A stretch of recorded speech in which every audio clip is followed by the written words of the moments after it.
السلام عليكم ورحمة الله.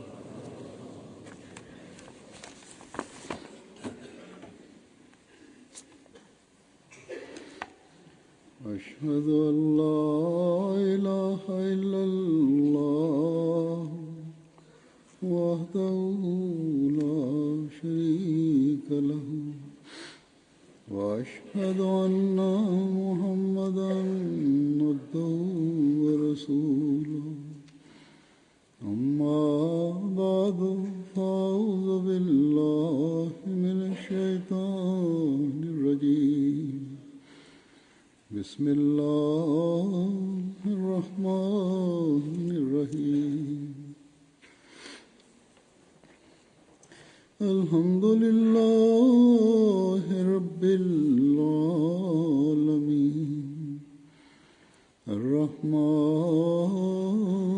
الرحيم مالك يوم الدين إياك نعبد وإياك نستعين اهدنا الصراط المستقيم صراط الذين أنعمت عليهم غير المغضوب عليهم ولا الضالين.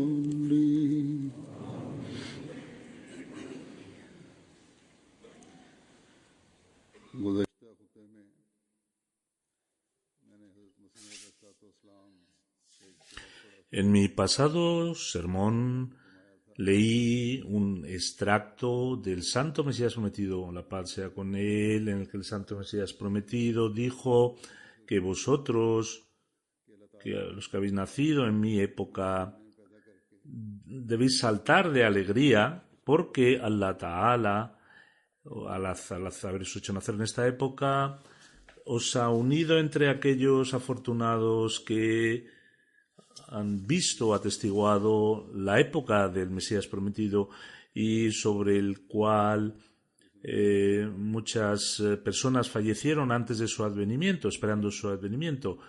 Este era el resumen del extracto en mis propias palabras. Ciertamente nosotros los Ahmadis somos ciertamente muy afortunados al entrar en el pacto del Ba'at y en sus manos y nos hemos unido a aquellos siguiendo la orden de Allah y no somos entre aquellos desgraciados que, a pesar de haber nacido en la época del Santo Mesías Prometido, no le han aceptado, no han hecho el Ba'at, y hay algunos desafortunados que también están en la cúspide de la oposición y de esta forma están siendo desprovistos de la guía del mensajero de Allah y de esta forma están divididos y descarriados.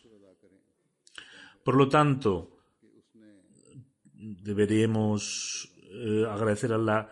Todo lo que agradezcamos es poco porque Él nos ha guiado hacia el camino recto y nos ha provisto las soluciones y problemas a cuestiones y problemas que surgen en distintas a lo largo de la vida según la luz de las enseñanzas verdaderas del Islam a través del imam que él mismo envió.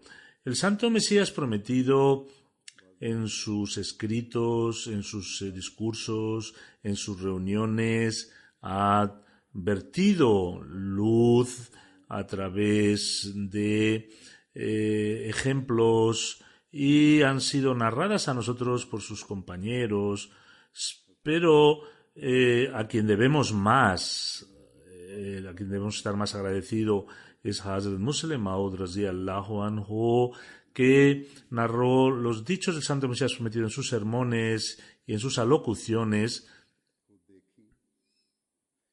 que él mismo, Hazrat Musleh Maud, vio o escuchó o le contaron algunos de sus compañeros más cercanos. De esta forma, a través de ejemplos se hace más fácil el entendimiento. Desde hace unos cuantos sermones estoy narrando estos dichos, y vienen cartas de personas que me dicen que con estos ejemplos podemos comprender más fácilmente lo que intenta explicar. También el sermón de hoy también es una continuación de la serie de estos ejemplos que estoy dando. En una ocasión, el Muslim Maud radhiyallahu anhu explicó si las huelgas están permitidas o no. En principio, debemos analizar la causa del porqué de las huelgas, y la razón básica es que hay una falta de cumplir con los derechos de las obligaciones.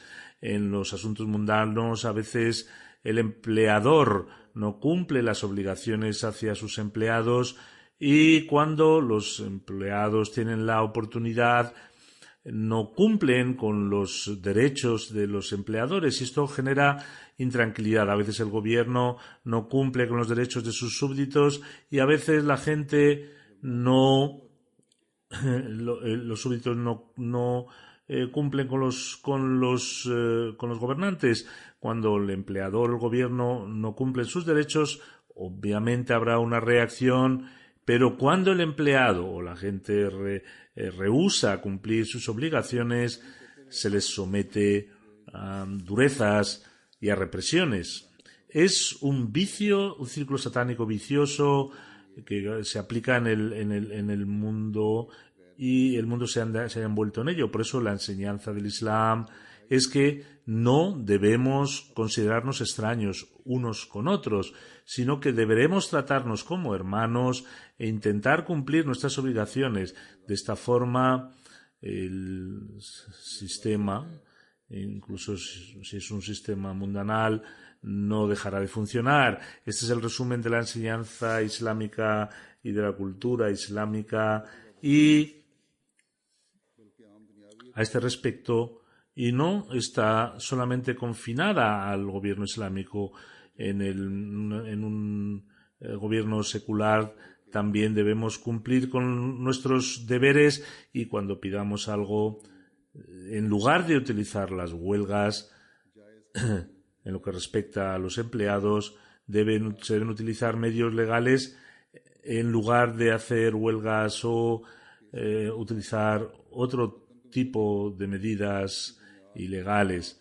El Muslim dice que la fundación de la estructura social islámica está basada en la justicia y el amor. Por lo tanto, para conseguir los derechos de unos, debemos seguir los métodos que están basados en el amor y la justicia. Durante la vida del Santo Mesías prometido al Islam, si un Ahmadi participaba en alguna huelga, el Santo Mesías prometido expresaba mucho descontento y le castigaba de forma dura. La mayoría de las rebeliones, las huelgas que ocurren en el mundo musulmán, excepto aquellos donde ahí están trabajando fuerzas satánicas, la causa es la intranquilidad que se ha generado entre el gobierno y la gente, que no cumplen unos los derechos de los otros. Si un gobierno se basa en la justicia, entonces estos poderes satánicos y estas que tienen la oportunidad de crear desorden, o las fuerzas externas que no tendrían oportunidad de crear desorden, cuando se cumplen con los derechos de los súbditos, no hay razón para que ningún molvi, ningún rebelde, ninguna persona que genera revueltas o de algún alborotador, no es necesario, el pueblo no le seguiría, que Allah Ta'ala dé sabiduría a los gobiernos islámicos, especialmente a Pakistán, para que cumplen con los derechos de los súbditos. De la misma manera, si un Ahmadi haciendo oración, si se ve envuelto por la fuerza en hacer una huelga, que no cometa un acto que dañe la propiedad o los activos del gobierno. हर इंसान जो किसी भी काम से मुंसलिक है वो अगर अपने काम में दिलचस्पी रखता है Cada persona, cuando se le da un trabajo, sí pone interés en su trabajo y pone todo su esfuerzo para llevar esta tarea y para hacerlo con la mejor de sus habilidades. Este es un principio. Y hablando de esto, de este principio, Hazrat Musleh Maud dice que si alguno es un soldado, un general, un maestro, un juez, un abogado, un comerciante, un secretario de la Asamblea Nacional o es un interlocutor en el Parlamento, es un ministro del gobierno, sea cual fuera la profesión, si hace un trabajo de forma honesta y pone su corazón en él, cuando dedica su tiempo, cuando vuelve por la tarde a casa y se sienta, dice que el trabajo de hoy me ha dejado extenuado. Sin embargo, cuando miramos al bendito ejemplo del santo profeta Muhammad sallallahu alaihi wasallam, vemos que el ejemplo que él presentó, vemos que hizo todos esos trabajos que hacen la gente ordinaria del mundo y trabajó incluso el santo profeta Muhammad sallallahu alaihi wasallam mucho más que cualquier otra persona realizando estos trabajos. Fue un juez, fue un maestro, fue un oficial del gobierno, porque él era el jefe del Estado, emitía leyes o explicaba e interpretaba la ley y al mismo tiempo solía ayudar en las tareas domésticas, ayudaba a sus mujeres, nunca dijo de que era una persona muy ocupada y no era posible para él ayudar en los trabajos domésticos. Hazrat Musleh Maud radhiyallahu anhu explica que el santo profeta sallallahu alaihi wasallam era tan bueno cumpliendo con los derechos de todas sus mujeres y lo hacía con tanta atención que cada mujer consideraba que cada mujer era la que más atención tenía, y no solo tenía una mujer sino que tenía 9, y a pesar de tener 9 mujeres, ninguna de estas mujeres nunca pensó que no le estaba dando la atención adecuada.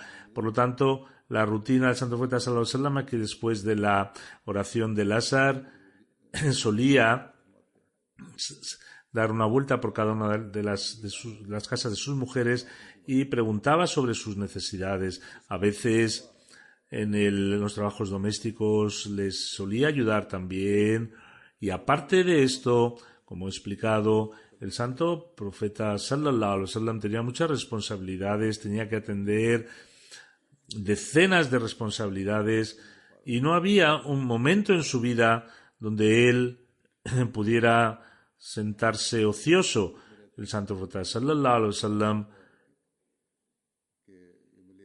pertenecía a un país donde se decía o se dice que la malaria era una epidemia, una endemia, porque hay gente que vive en Asia y en África y a menudo utilizan esto como excusa para no trabajar, y dicen que al vivir en estas áreas donde la malaria es una enfermedad endémica, entonces uno cae enfermo y uno se vuelve perezoso, y es por lo cual el Musleh Maud radhiyallahu anhu dio este ejemplo de la malaria, a pesar de que él mismo vivía en un país que la malaria era endémica, y sin embargo hizo los trabajos. La gente de Asia y África a veces presentan esta excusa para no trabajar porque vivimos en un área donde la malaria es endémica, pero estas excusas donde el santo profeta vivió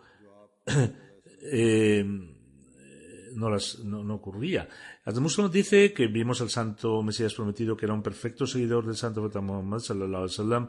Recuerdo que el santo Mesías prometido solía trabajar de una forma tan dura que cuando dormíamos le veíamos trabajando y cuando levantábamos, abríamos los ojos, le veíamos trabajando. A pesar de trabajar tan duro, las gentes que hacían revisión de sus libros valoraba tanto su trabajo que si después alguien le llamaba después de la oración de Isha, que Azur, he traído la revisión, se levantaba de la cama, abría la puerta y decía varias veces: Jazakallah, le he molestado mucho, usted ha tenido que hacer, ha tenido que se ha molestado. Aunque el trabajo de la revisión que hacía él no era nada comparado con lo que el santo Mesías prometido al Islam solía hacer. De esta forma, este hábito de trabajar duro lo vimos en el santo Mesías prometido y nos quedamos extrañados que, a pesar de a veces de estar enfermo, tenía que salir para dar paseos y continuaba trabajando. Cuando salía a dar un paseo en el camino hablaba de cuestiones relacionadas con asuntos religiosos y de esta forma el santo Mesías prometido, aunque nació en un país endémico que tenía malaria, por lo tanto debemos nuestras perezas, no debemos poner la excusa para nuestras propias deficiencias. Algunas personas que son indolentes y perezosas y no cumplen sus responsabilidades no tienen una malaria física, sino tienen una malaria en el corazón. Si hicieran el esfuerzo que vamos a hacer, un esfuerzo para desterrar la indolencia,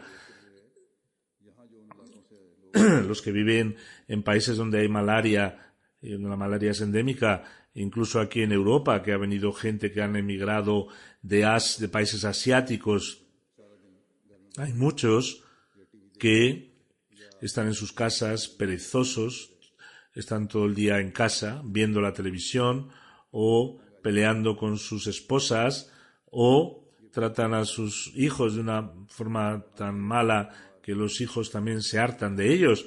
Esto no es una enfermedad, esto es pereza. Lo utilizan como una excusa porque no tienen en este país problemas de cómo ganarse el dinero porque sacan el beneficio de los gobiernos y por eso no trabajan. Por lo tanto, esta pereza y ser ocioso hay que desterrarlo para las gentes que están viviendo aquí. El Islam ha adoptado varios métodos para asegurar el futuro de una mujer. Uno de ellos es el hakmer. Cuando se casa, se fija una dote y es necesario pagarlo.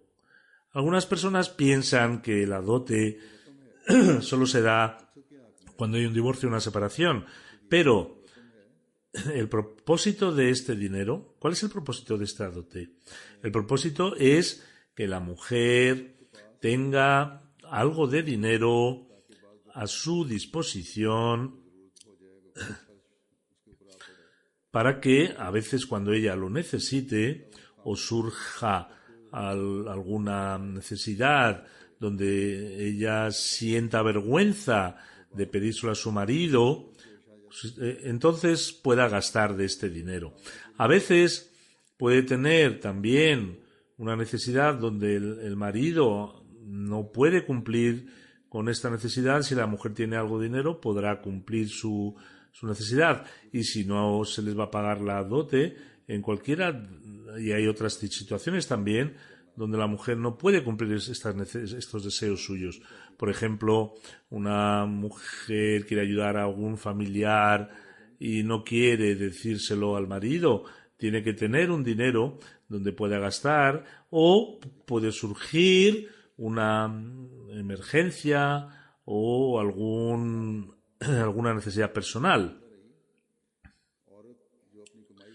Hay maridos que no solo no pagan la dote, sino que ponen restricciones en lo que gastan las mujeres, diciendo que no puedes gastar sin nuestro permiso, o le dicen danos una parte de lo que tú ganas y debe entrar en mi cuenta bancaria.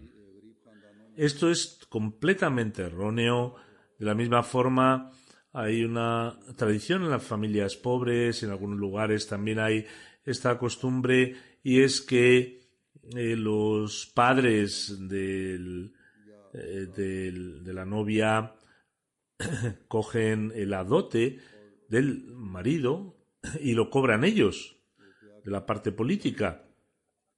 Y a la chica no se le da nada, se queda con las manos vacías. Esto también es incorrecto porque sería equivalente a vender a una mujer, en lo que el Islam lo prohíbe estrictamente. A veces hay mujeres perdonan esta dote a los maridos, pero para ello hay ciertas condiciones. Por ejemplo, es que este dinero debe ser dado primero en sus manos y luego debe pedir permiso si lo quiere perdonar. Hazrat Umar radiyallahu anhu y otros imames y eruditos, hablando de la dote, dijeron que había que pagar la dote a la mujer y luego la mujer debe guardarlo durante un año. Si después de este año ella quiere devolvérselo al marido, lo puede hacer. Sin embargo, primero hay que ponerlo delante y después, si ella quiere, puede perdonar y devolverlo. Hazrat Muslim Maud cuenta una anécdota del Santo Mesías Prometido de un compañero relacionado con la excusa de pagar la dote. Hazrat Hakim Fazl-Din Saab fue uno de los creyentes más adelantados y tenía dos mujeres. En una ocasión, el Santo Mesías Prometido dijo que la dote es una injunción religiosa y tiene que ser pagado a las mujeres. Sobre ello, Hakim Saab dijo que a mí me lo han perdonado. El Hakmer Hazur le dijo, ¿acaso usted le ha dejado el dinero y luego se lo han perdonado?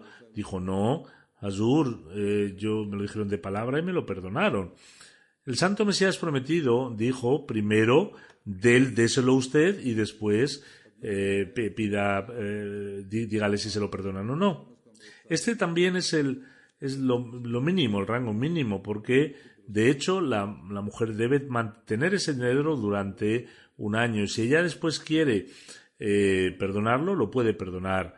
Hakim Saab tenía dos mujeres y el Hakmer, la dote era de 500 rupeas para cada una. Hakim Saab cogió un crédito y dio 500 rupeas a cada una de ellas y le dijo, ¿recordáis que me habíais perdonado el Hakmer, la dote?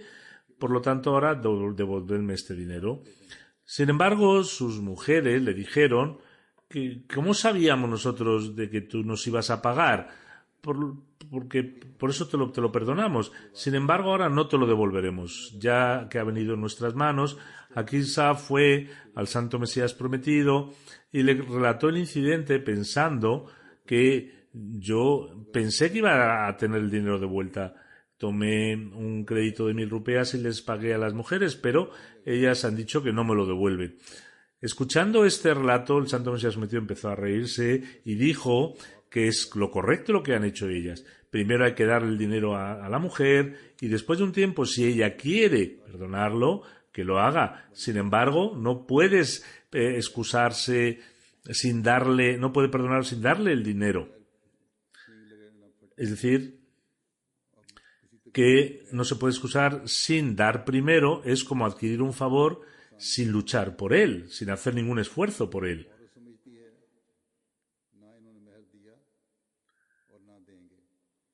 La mujer piensa que ni me ha pagado el Hakmer ni me lo va a dar en el futuro. Entonces, si dice que se lo perdone, pues ya está, se lo perdono.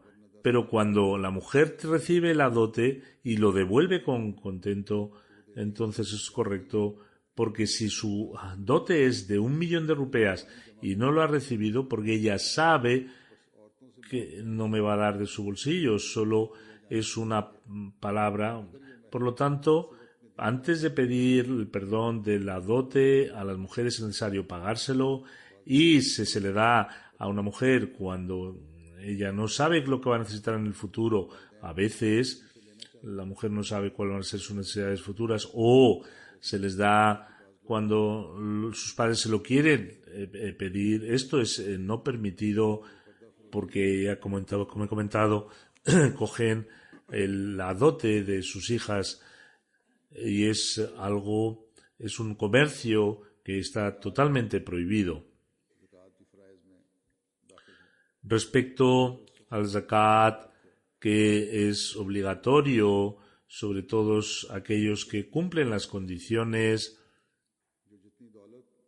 sin embargo, hay personas piadosas que gastan de su dinero en el camino de Allah. Hazrat Musleh Maud habla de una persona, dice que no hay ninguna duda que Dios Todopoderoso ha creado a algunas personas que son un ejemplo para los demás.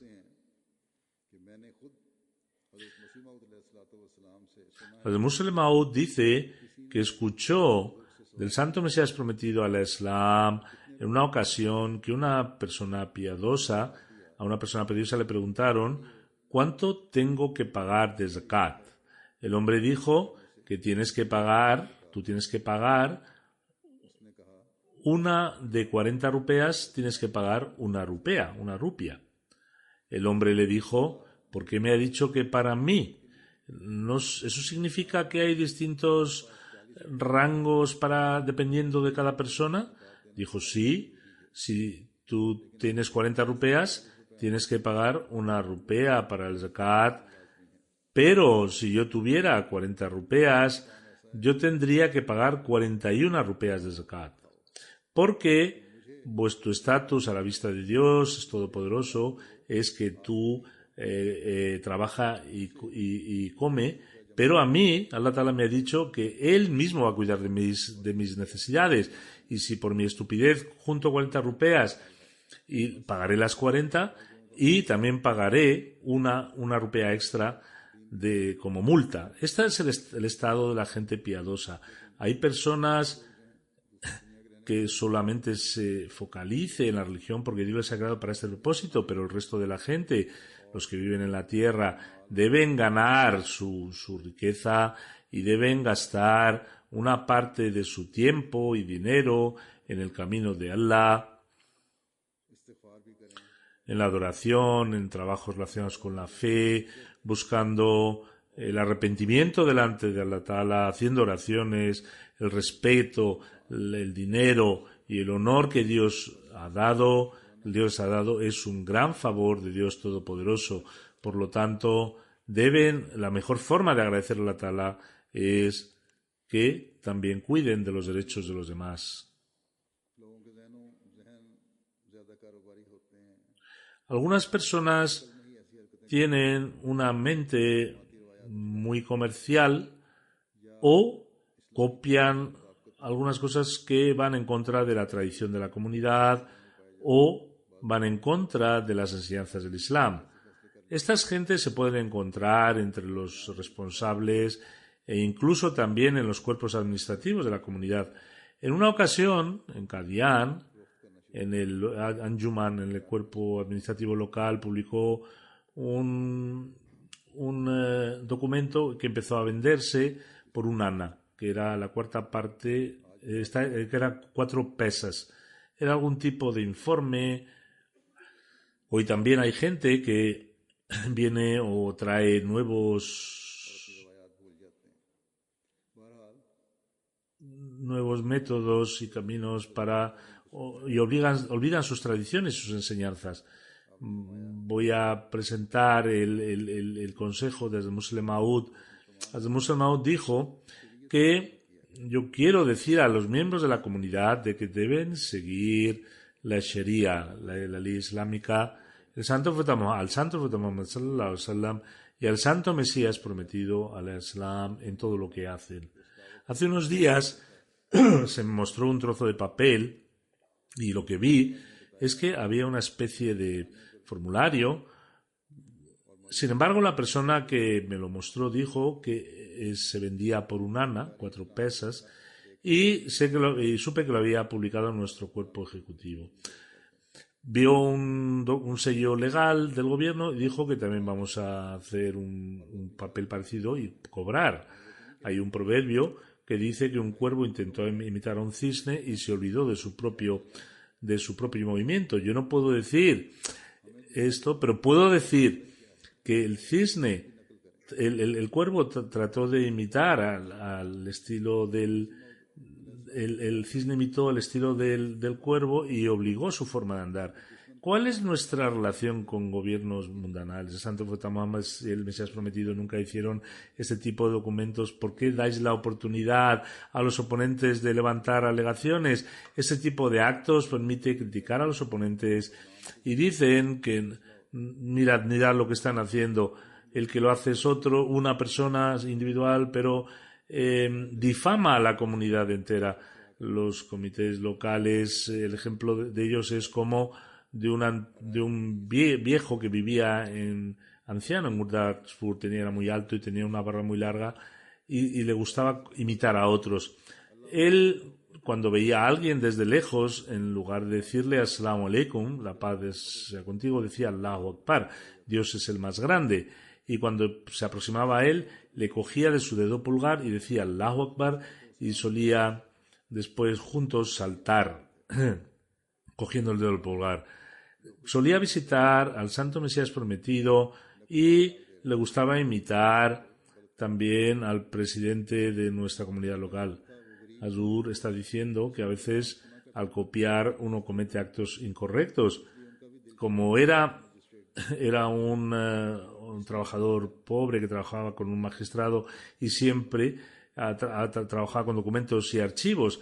Entonces solía decir voy a dar órdenes para que me traigan archivos. Como no pudo cumplir este deseo, inventó en casa y preparó varios ficheros, varias carpetas, uno la carpeta de la sal, otra de la mantequilla, otra carpeta para el picante, otra para el petróleo.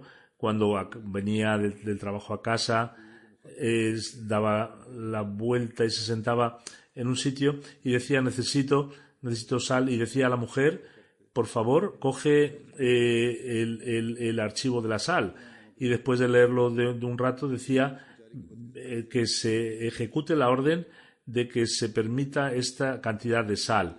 Un día algunas carpetas fueron robadas y empezó una investigación y uno de sus vecinos dijo que si me da una recompensa le diré dónde se han robado los archivos, las carpetas. El oficial le dijo, como siempre solía escuchar archivos, mencionó a este hombre anciano. La policía vino con sus oficiales, llegaron a la casa de este hombre y empezaron a buscar, y cuando encontraron los archivos de la sal, un archivo, una carpeta de mantequilla, de picantes, etcétera, Hazrat Musleh Maud dice que es el caso que veo aquí, que hay gente que piensa que todo lo que viene de Occidente es bueno y debemos copiarlo, sin embargo no saben cuál es la necesidad de ello. Por lo tanto, no es una cuestión de un documento o poner un precio en documento, es un principio, y es que debemos abstenernos de algo que vaya en contra de nuestras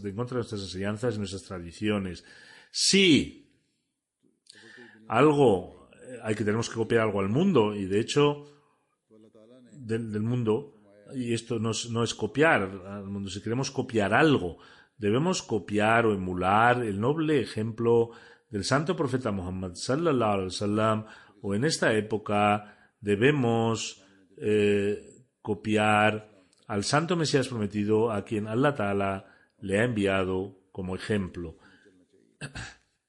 Él demostró que todo lo que aprendió de su maestro lo puso en práctica y debemos seguir su ejemplo.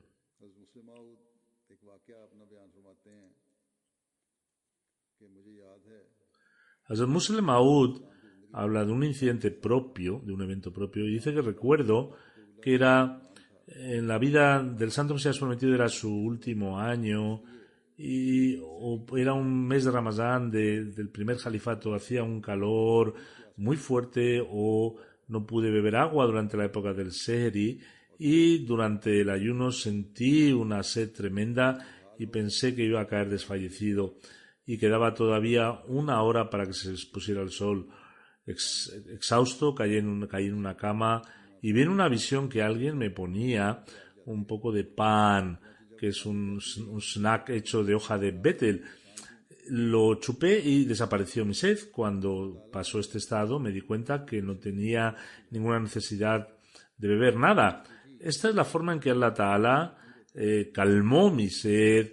Cuando la sed se terminó no había necesidad de beber agua, porque había necesidad cuando tenía sed.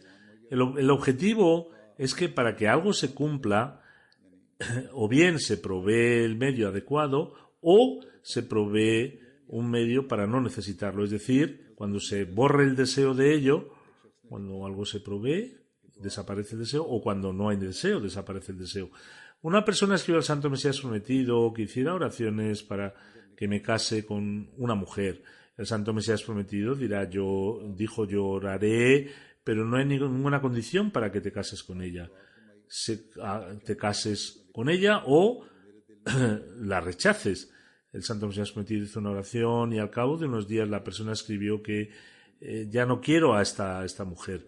Hazrat Musleh Maud dice que de la misma forma una persona me escribió de la misma manera y siguiendo la tradición del Santo Mesías Prometido le di el mismo ejemplo. Luego me dijo que poco a poco esta mujer desapareció de su corazón. Dios ayuda de las dos formas. El verdadero objetivo es o que se cumpla el deseo o que la necesidad se remueva de su corazón, esta necesidad. Por lo tanto, hay que tener siempre en cuenta y debemos pedir delante de Allah Ta'ala de esta forma.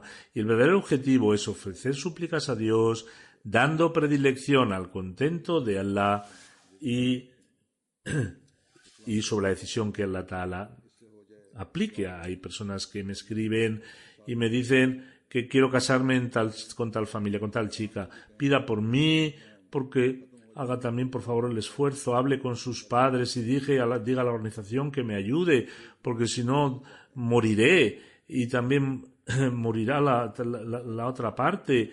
Esto todo es absurdo, dice Azur. El objetivo de un casamiento es el contento del corazón y la preservación de la especie. Por lo tanto, hay que pedir el favor de Allah y si a la vista de Allah es lo mejor, ocurrirá. Y si no es lo mejor, hay que remover e erradicar ese deseo del corazón. Estos amores son temporales, amores mundanos son temporales. Los amores mundanos debemos pedirlos para encontrar el amor de Allah. Y si este es el caso, este amor mundano también se volverá a convertir en una virtud y permanecerá como una fuente de paz y confort para el corazón. Mencionando el hecho de que nada en este mundo es dañino en sí mismo, Hazrat Musleh Maud dice que la estricnina es un veneno y mucha gente muere al comer la estricnina, pero hay cientos de miles de personas que sobreviven gracias a él cuando se utiliza como medicina. Lo mismo ocurre con el opio. Sin embargo, en comparación a su destrucción, tiene muchos más beneficios. El Santo Mesías Prometido decía que según los doctores, la mitad de los remedios médicos están basados en el opio y es difícil estimar cuál es su beneficio. Cuando una persona pierde el sueño, está perturbada, está lista a suicidarse o fatigada por el dolor, se le da una inyección de morfina y encuentra confort. No hay nada en el mundo que pueda generar daño. Las cosas que producen daño es el mal uso y es resultado de las faltas de un hombre. Por eso Santo Abraham dijo que la enfermedad se debe al hombre y la cura a Dios. Sin embargo, en nuestros países Una persona que es musulmana, que dice que cree en Dios, cuando falla en algo, dice que yo he hecho todo lo posible, pero Dios ha hecho que no tenga éxito. Si él atribuye la virtud hacia él y la maldad o lo malo hacia Dios.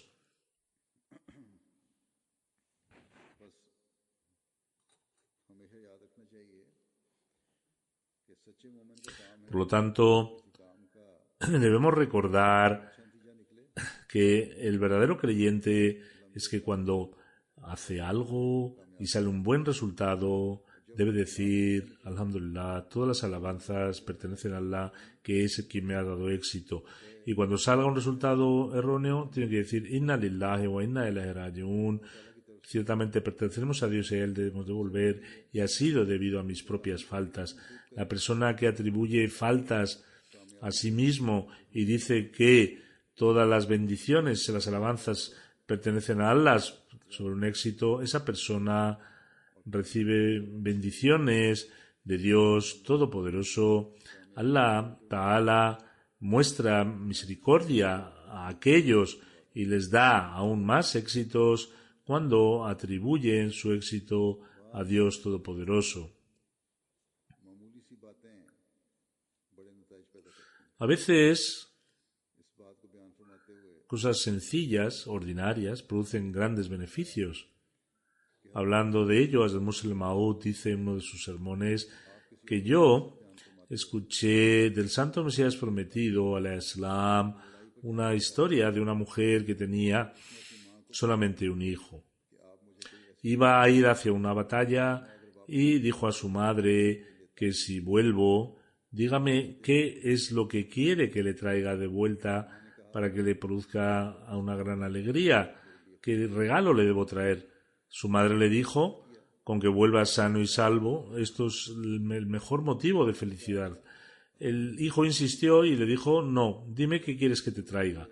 La madre le dijo, bueno, si realmente quieres traer algo, tráeme el máximo número de pan quemado que puedas traerme, pan quemado. Y con eso me contentaré. Consideró esto algo insignificante y dijo, no, dime algo más. La madre le dijo, no, esto es lo que necesito, es lo que me hace más feliz. Fue hacia la batalla y cuando cocinaba, cuando él de forma adrede quemaba el pan para que tuviera más trozos de pan quemado, comía un poco del pan y luego lo quemado lo ponía en una bolsa. Cuando volvió después de un tiempo y puso varias bolsas de pan quemado delante de la madre, ella se puso muy contenta y le dijo, el hijo le dijo, madre, yo he hecho lo que me has dicho, pero no sé por qué me has dicho que haga esto. La madre le dijo, no era apropiado decírtelo cuando marchaste, pero te voy a decir la razón, y es que la mayoría de las enfermedades vienen por comer el pan medio hecho o comer las cosas medio hechas. Cuando te dije que trajeras piezas quemadas de pan, era para que tú cocinaras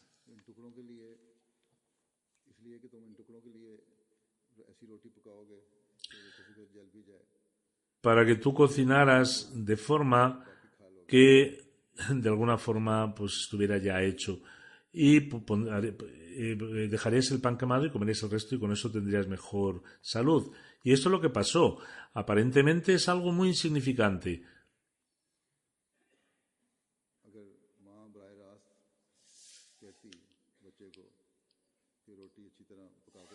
Si la madre le hubiera dicho al hijo que cocina bien el pan y luego cómelo, podría haber dicho el hijo que no soy un tonto, no soy estúpido, ya soy una persona madura y voy a comer pan crudo.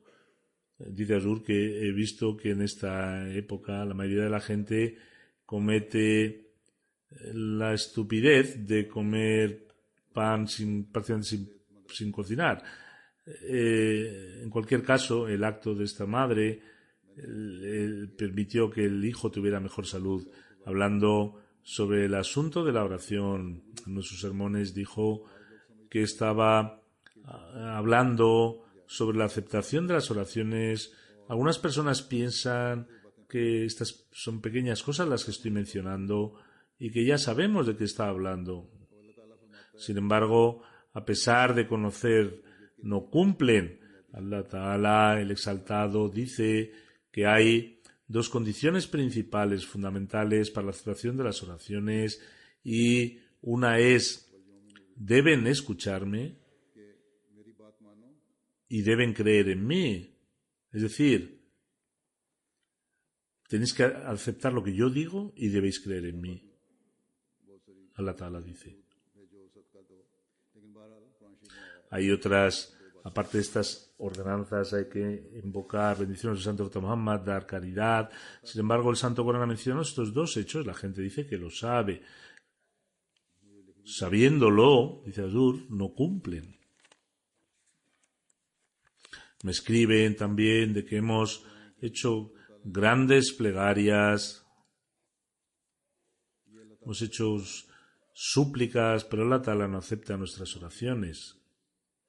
Esto es una acusación contra Allah Ta'ala y es una muestra de la debilidad de su fe. Hace unos días o hace un tiempo vino una persona que dijo que he hecho mucha oración, pero Dios no escucha mis oraciones. ¿Cuál es la razón? Yo le dije que Allah Ta'ala dice que debéis hacer lo que yo digo, es decir, debéis obedecer mis ordenanzas. ¿Obedeces todos los ordenanzas de Allah? Me contestó, no. Entonces, primero tenemos que mirarnos dentro de nosotros y ver hasta qué punto estamos actuando en concordancia. Y luego debemos creer en Dios, porque si Allah Ta'ala no acepta la oración, debemos pensar en nuestras mentes que nuestra oración no ha sido aceptada, pensando porque no se ha cumplido. Entonces la fe se debilita al no aceptarse y la oración, digamos, la fe que se necesita es la fe de Santo Abraham y es atribuir nuestra debilidad a nosotros mismos y atribuir el éxito a Dios, el exaltado. Cuando uno actúa así, dice que si este es el caso de que mis siervos esperan de mí que acepte sus oraciones, entonces Allah Ta'ala acepta las oraciones.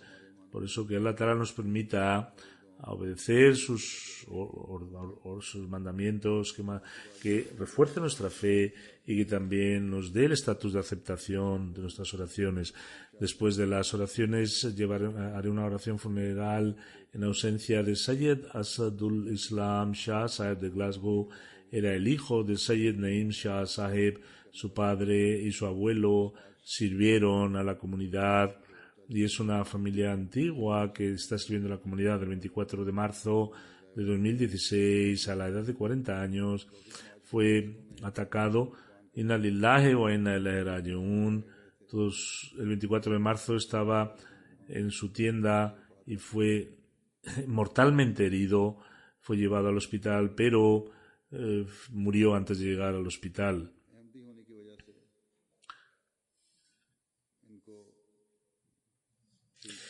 Ha sido mártir por la causa de la Ahmadiyya y ha dado su vida por la Ahmadiyya, con lo cual ha alcanzado el estatus de mártir. La prensa y el gobierno, los oficiales del gobierno han expresado su gran preocupación. Es la preocupación, el derecho, el deber del gobierno de parar a estos extremistas, porque si no, como vengan los clérigos aquí, también crearán el mismo desorden en este país como lo han creado en otros países musulmanes. En 1974 nació en Rabwa, estudió el FSC en el Nusrat Jahan, en la Academia Nusrat Jahan, vino a Glasgow en 1988 y comenzó a trabajar con su padre en el negocio. Había hecho el wasiyat, pagaba su chanda de forma regular. Según los informes del Jundam al-Ahmadiyya, era parte del Jundam al-Ahmadiyya, participaba en las reuniones, pagaba los chandas y atendía regularmente a las oraciones del viernes, participaba también en las reuniones. El fallecido Asad Shah era hijo político de Nasiruddin Kamar, pensionista del Sadr Anjuman Ahmadiyya Qadian. Desde hace algún tiempo pasaba fases de alguna enfermedad mental con la cual a veces se volvía un poco displicente. Sin embargo, el amir regional ha dicho que cuando le vio la última vez y estuvo con él, siempre expresó su unión al califato. Algunas personas piensan que había dejado la comunidad. No, él era un Ahmadi y fue martirizado, fue mártir por ser Ahmadi. Y hasta el final, él participó en los programas de la comunidad y en los de Judam al-Ahmadiyya, que eran parte de la Jamaat. Shamsuddin Sahib, que es un misionero de Kababir, escribe que la esposa de Asad Sahib es de Qadian y la esposa de Asad Sahib y la esposa de Shamsuddin son primas hermanas. Dice que hace unos años estuve en su casa, en la casa de Asad Sahib, y me quedé una noche allí. Las veces que he estado con él siempre hablaba de trabajos de la comunidad y los esfuerzos de Tabligh y no hablaba de otro tipo de conversación. En las 2 noches que pasé le vi rezando Tahajjud, la oración voluntaria, que Dios muestre misericordia y le perdone y dé paciencia y confort a su familia, a su mujer y a sus hijos. Ahora, después de la oración, haré la oración funeral por él. Alhamdulillah, alhamdulillah, nahmaduhu wa nasta'inuhu wa nastaghfiruhu wa nu'minu bihi wa natawakkalu alayhi wa na'udhu billahi min shururi anfusina wa min sayyiati a'malina. من يهده الله فلا مضل له ومن يضلل فلا هادي له ونشهد أن لا إله إلا الله ونشهد أن محمدا عبده ورسوله عباد الله رحمكم الله إن الله يأمر بالعدل والإحسان وإيتاء ذي القربى وينهى عن الفحشاء والمنكر والبغي يعظكم لعلكم تذكرون اذكروا الله يذكركم وادعوه يستجب لكم ولذكر الله أكبر